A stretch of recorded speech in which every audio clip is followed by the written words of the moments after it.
पहला है हिंदू विवाह अधिनियम जो कि 1955 में लागू हुआ। याद करना आसान है क्योंकि यहाँ पर बात हो रही है हिंदू और विवाह की यानी मैरिज की। और पहले के टाइम पे क्या होता था कि हिंदुओं में जो विवाह है वो छोटी उम्र में ही कर दिए जाते थे, है ना। यानी बच्चों के जो विवाह हैं वह बचपन में ही कर दिया करते थे। तो बचपन से एक शब्द बनेगा पचपन, बचपन पचपन, और विवाह कर दिया जाता था बचपन में, तो विवाह से हिंदू विवाह अधिनियम। तो आप ऐसे याद कर सकते हैं कि हिंदू विवाह अधिनियम कब लागू हुआ है, 1955 में, क्योंकि विवाह पहले कर दिया जाता था बचपन में, तो बचपन से 1955। आगे बढ़ते हैं। अगला सिक्काकरण अधिनियम जो कि 2011 में लागू हुआ।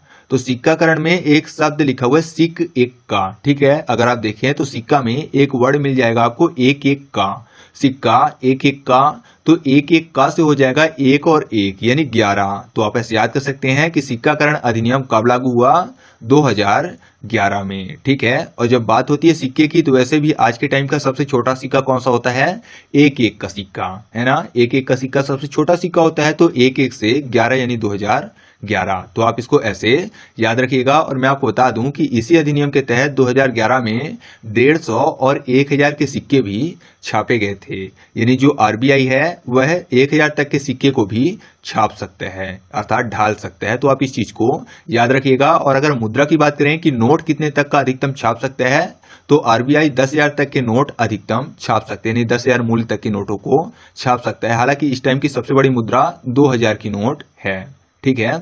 आगे बढ़ते हैं। अगला है एकाधिकार एवं प्रतिबंधात्मक व्यवहार अधिनियम जो कि 1969 में लागू हुआ। याद करना है तो यहाँ पर बात हो रही है एकाधिकार एवं प्रतिबंधात्मक की, यानी एकाधिकार पर प्रतिबंध लगाना। एकाधिकार का मतलब क्या होता है कि किसी भी मार्केट में एक व्यक्ति का अधिकार होना। तो उस एक व्यक्ति का अगर अधिकार होगा तो जाहिर सी बात है कि वह प्रोडक्ट को ज्यादा से ज्यादा दाम पे सेल करेगा, जो कि कंज्यूमर के लिए सही नहीं है। तो उस पर प्रतिबंध लगा दिया गया है, अर्थात उसके एकाधिकार को छीन लिया गया है ना। एकाधिकार पर प्रतिबंध लगाना मतलब एकाधिकार को छीन लेना। तो छीनने में सब छिपा हुआ 6 और 9, छीन 6 और 9, तो 6 9 से 69 अर्थात 1969। तो आप ऐसे याद कर सकते हैं कि एकाधिकार एवं प्रतिबंधात्मक व्यवहार अधिनियम कब लागू हुआ, 1969 में, ठीक है। आगे बढ़ते हैं। अगला है फेरा जो कि 1973 में लागू हुआ। फेरा यानी फॉरेन एक्सचेंज से संबंधित एक्ट है। याद करना है तो यहाँ पर फेरा का एक मतलब होता है जो कि शादी के टाइम पे लेते हैं, 7 फेरे, है ना। शादी के टाइम पे भी फेरे लिए जाते हैं, तो उस वाले फेरे को याद करने के लिए यहाँ पर यूज करते हैं। आपको पता है कि फेरे लेने के बाद क्या हो जाता है कि 2 लोग जीवन साथी बन जाते हैं, है ना। जैसे उन्होंने 7 फेरे ले लिए तो फिर वह जीवन साथी बन जाते हैं। तो साथी में सब छिपा हुआ 7 और 3, साथी 7 और 3, तो 7 3 से 73 अर्थात 1973। तो आप ऐसे याद कर सकते हैं कि फेरा कब लागू हुआ, 1973 में, ठीक है। आगे बढ़ते हैं। अगला है घरेलू हिंसा महिला संरक्षण अधिनियम जो कि 2005 में लागू हुआ। तो यहाँ पर बात हो रही है घरेलू हिंसा की, वो भी महिलाओं के खिलाफ।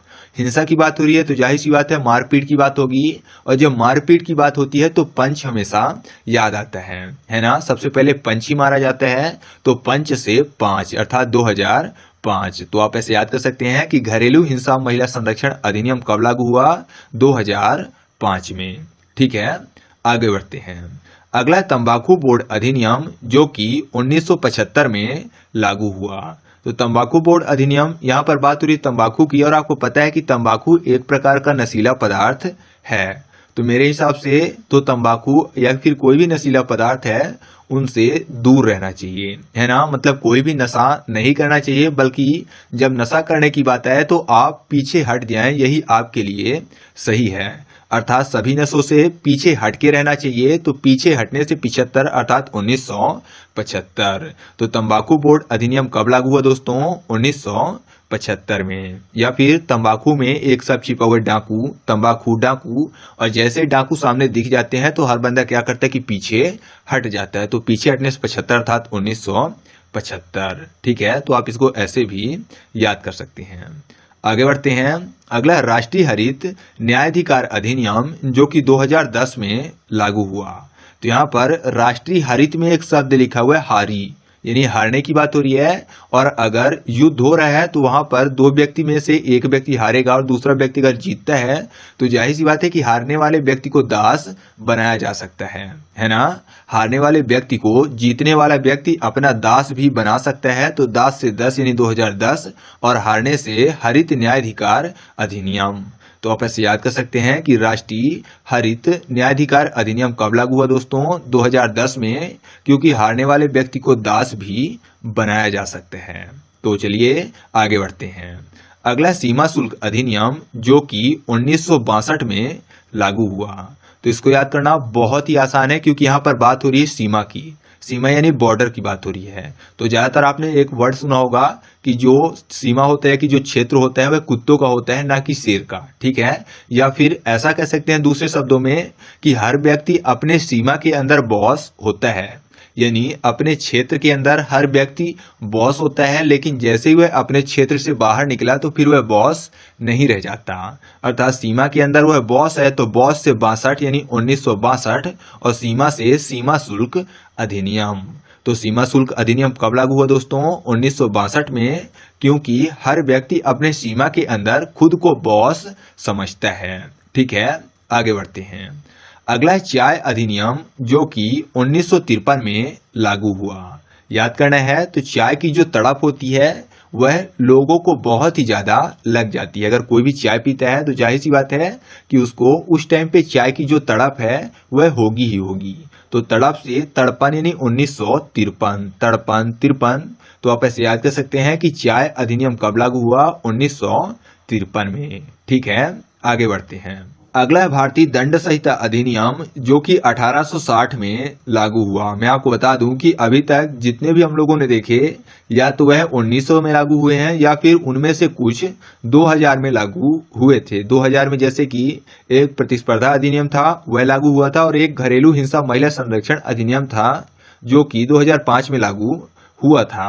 इनके अलावा सभी 1900 में लागू हुए हैं, लेकिन लिस्ट में दो ऐसे हैं जो कि 1800 में भी लागू हुए हैं। लेकिन अगर आप लास्ट वाले को याद रखेंगे तो जाहिर सी बात है कि ऑप्शन में आपको कभी भी ऐसा नहीं आएगा कि 1860 और 1960 भी दे दिया जाए। तो अगर आप 60 याद रखेंगे तो आप क्लियर कर लेंगे। इसके बाद एक और आएगा, वह है विनिमय साध्य प्रलेख अधिनियम जो कि 1881 में ही लागू हुआ था। तो इन दोनों को चलिए हम लोग एक एक करके देख लेते हैं। सबसे पहले बात कर लेते हैं भारतीय दंड संहिता अधिनियम की। तो यह 1860 में लागू हुआ। तो यहाँ पर बात हो रही है दंड की, और जब किसी को दंड दिया जाता है तो जाहिर सी बात है कि वह फिर चिल्ला चिल्ला के क्या बोलता है कि मुझे छोड़ दो, है ना। अगर किसी व्यक्ति को दंड दिया जाए तो जाहिर सी बात है वह चिल्ला चिल्ला के बोलता है कि मुझे छोड़ दो, मुझे छोड़ दो। तो छोड़ने में सब छिपा हुआ 6 और ओ, छोड़ दो। तो 6 और ओ, 6 ओ यानी 6 जीरो, तो 1860। तो आप ऐसे याद कर सकते हैं कि भारतीय दंड संहिता अधिनियम कब लागू हुआ? 1860 में। अगला है वन्यजीव संरक्षण अधिनियम जो कि 1972 में लागू हुआ। याद करना है तो यहाँ पर बात हो रही है जीवों की, वो भी वन्य वाले जीवों की। तो जाहिर सी बात है कि वन्य जीवों का क्या होता है? शिकार होता है ना। बहुत सारे ऐसे लोग होते हैं जो कि वन्य जीवों का अवैध शिकार करते हैं। तो जरूरी है कि उन जीवों का हम लोग साथ दें जिससे कि वह सुरक्षित रह सकें, है ना। जीवों का अगर हम लोग साथ देंगे तो वह सुरक्षित रहेंगे। तो साथ 2 से हो गया 7 और 2, और जीवों का अर्थात वन्य जीवों का साथ 2, तो वन्य जीव से वन्य जीव संरक्षण अधिनियम। तो वन्य जीव संरक्षण अधिनियम कब लागू हुआ दोस्तों? 1972 से। ठीक है, अगला है जल संरक्षण अधिनियम जो कि 1974 में लागू हुआ।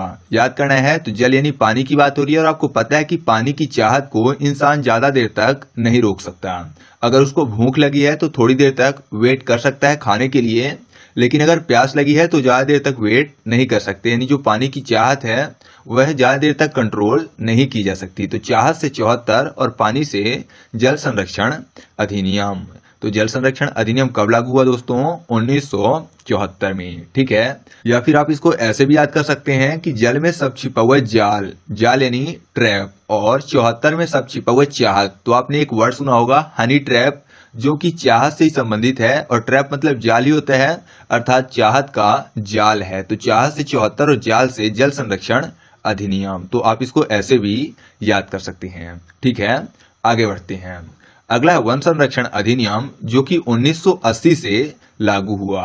याद करना है तो यहाँ पर बात हो रही है वन की, और जब वन की बात होती है तो पेड़ों की भी बात होती है ना। अगर वन की बात होगी तो पेड़ों की भी बात होगी, यानी बोलेंगे कि ये ट्री ज्यादातर वन में देखने को मिलते हैं, है ना। जो ट्री होते हैं अदर जगह पर भले ही कम मिले, लेकिन वन में बहुत ज्यादा देखने को मिलते हैं। तो 8 ट्री वन में ज्यादा दिखते हैं, तो 8 ट्री से हो गया 80 अर्थात 80। तो वन संरक्षण अधिनियम कब लागू हुआ दोस्तों? 1980 में। ठीक है, आगे बढ़ते हैं। अगला है वायु संरक्षण अधिनियम, जो कि 1981 में लागू हुआ। याद करना है तो वायु का मतलब क्या होता है? हवा होता है ना। और इस टाइम पे जो है आप सुन रहे होंगे कि कोरोना वायरस का जो कहर है वो बहुत ज्यादा फैला हुआ है। तो अगर कोई भी बंदा एक खांसी करे तो जाहिर सी बात है कि उसकी खांसी से वायु में वायरस कुछ मात्रा तक पहुंच जाएंगे, जो कि दूसरे व्यक्ति को भी संक्रमित करेंगे। और ऐसा बहुत सारी बीमारियों में होता है जो कि वायरस से रिलेटेड हैं, और उनमें क्या होता है कि अगर कोई एक खांसी करता है तो फिर वायु के जरिए दूसरी जगह पर वो वायरस पहुंच जाते हैं। तो एक खांसी से 81, एक खांसी किया तो वायु से वायरस दूसरी जगह पहुंच गया, तो वायु से वायु संरक्षण अधिनियम, और एक खांसी से 81 यानी 1981। तो आप ऐसे याद कर सकते हैं कि वायु संरक्षण अधिनियम कब लागू हुआ? 1981 में। ठीक है, आगे बढ़ते हैं। अगला है बैंकिंग अधिनियम, जो कि 1949 में लागू हुआ। याद करना है तो बैंकिंग में बै के बाद शब्द लिखा हुआ है किंग। ठीक है, बैंकिंग, बै, किंग। किंग मतलब राजा, और जो राजा का स्थान होता है वो हमेशा कैसा होता है? दूसरे व्यक्तियों की अपेक्षा ऊंचा होता है ना। राजा का स्थान दूसरे व्यक्तियों की अपेक्षा ऊंचा होता है, तो ऊंचा से 49 यानी 1949। और राजा यानी किंग की बात हो रही है तो किंग से बैंकिंग अधिनियम। तो आप ऐसे याद कर सकते हैं कि बैंकिंग अधिनियम कब लागू हुआ? 1949 में, क्योंकि बैंकिंग में शब्द लिखा हुआ है किंग। किंग यानी राजा, और राजा का स्थान दूसरे लोगों की अपेक्षा ऊंचा होता है, तो ऊंचा से 1949। ठीक है, आगे बढ़ते हैं। अगला है कंपनी अधिनियम, जो कि 1956 से लागू हुआ। याद करना है तो कंपनी में एक शब्द छिपा हुआ है कांपनी। ठीक है, कंपनी, कांपनी यानी कांपने की बात हो रही है। तो कांपेंगे क्यों? क्योंकि अगर किसी से डर गए हैं तो जाहिर सी बात है कि कांपेंगे ही, है ना। अगर आप किसी से डर जाओ तो आप कांपने लगोगे, और जब कांपने लगोगे तो फिर आप डर के मारे छिप भी जाते होंगे। या फिर आपने देखा होगा कि छोटे बच्चे अगर किसी से डर जाते हैं तो कांप के वह छिप जाते हैं। तो छिपने से 56 यानी 1956, और कांपने से कंपनी। तो आप ऐसे याद कर सकते हैं कि कंपनी अधिनियम कब लागू हुआ? 1956 में, क्योंकि अगर कोई डर के कांप रहा है तो वह फिर बाद में जाके छिप जाएगा, है ना। सामने नहीं खड़ा रहेगा बल्कि वह छिप जाएगा। तो छिपने से 56 यानी 1956। आगे बढ़ते हैं। अगला प्रतिस्पर्धा अधिनियम, जो कि 2002 में लागू हुआ। प्रतिस्पर्धा यानी कंपटीशन की बात हो रही है, और आपको पता है कि प्रतिस्पर्धा के लिए कम से कम 2 लोग होना जरूरी है। एक व्यक्ति किसी से भी प्रतिस्पर्धा नहीं कर सकता जब तक कि 2 व्यक्ति नहीं होंगे। अगर 2 व्यक्ति होंगे तो एक व्यक्ति दूसरे से और दूसरा वाला व्यक्ति पहले वाले से प्रतिस्पर्धा कर सकता है। तो आप ऐसे याद कर सकते हैं कि प्रतिस्पर्धा कम से कम 2 लोगों के बीच होती है। तो 2 से 2002, और प्रतिस्पर्धा से प्रतिस्पर्धा अधिनियम। तो प्रतिस्पर्धा अधिनियम कब लागू हुआ दोस्तों? 2002 में। ठीक है, आगे बढ़ते हैं। अगला है पेटेंट अधिनियम, जो कि 1970 में लागू हुआ। याद करना है तो पेटेंट में एक शब्द लिखा हुआ है पेंट। पेटेंट, पेंट, पेंट यानी कलर की बात हो रही है, और कलर से संबंधित एक त्योहार होता है होली। और उस टाइम पे हम लोग क्या करते हैं कि बड़े सतर्क रहते हैं, है ना, कि कोई दूसरा व्यक्ति बहुत ज्यादा हम लोग को रंग ना लगा दे। इसलिए हम लोग क्या करते हैं कि पहले से सतर्क रहते हैं कि हमारे ऊपर रंग पेंट ना पड़ जाए। तो सतर्क से 70 यानी 1970, और पेंट से पेटेंट अधिनियम। तो आप ऐसे याद कर सकते हैं कि पेटेंट अधिनियम कब लागू हुआ? 1970 में, क्योंकि पेटेंट में शब्द लिखा हुआ है पेंट, और जब बात होती है पेंट की तो रंगों की बात होती है, और रंग से संबंधित त्योहार होली है, और होली में हम लोग सतर्क रहते हैं। ठीक है, तो आप ऐसे याद कर सकते हैं कि पेटेंट अधिनियम 1970 में लागू हुआ। आगे बढ़ते हैं। अगला है ट्रेडमार्क अधिनियम, जो कि 1999 में लागू हुआ।